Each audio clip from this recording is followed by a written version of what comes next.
Chronique du sanctuaire, octobre 1918. N'allez pas vous contrister comme ceux qui n'ont pas d'espérance.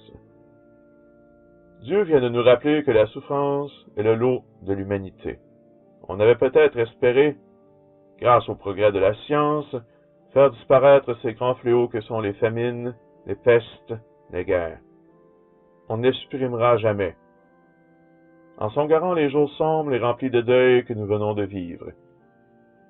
L'épidémie de grippe espagnole, qui, depuis la mi-septembre, exerçait ses ravages à Victoriaville, les étendit bientôt à la province de Québec et au Canada tout entier.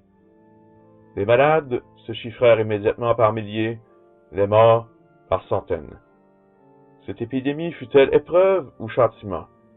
Mais, une chose certaine, c'est qu'elle nous a rappelé la grande loi de la souffrance, comme d'ailleurs la nécessité de l'épreuve pour purifier les âmes.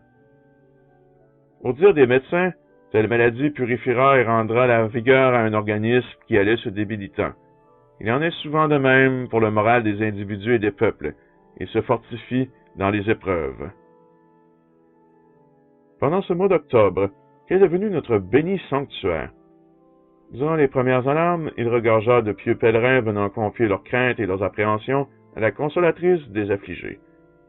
Puis, notre sanctuaire devint un lieu désert, où à peu près tous devaient se conformer aux ordres provenant du bureau central du comité d'hygiène et défendant toute réunion.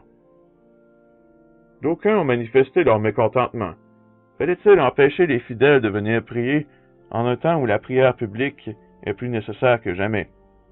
Pourquoi, ajoutaient certains autres, ne pas nous permettre des processions en l'honneur de la Sainte Vierge, comme lors du choléra de 1849?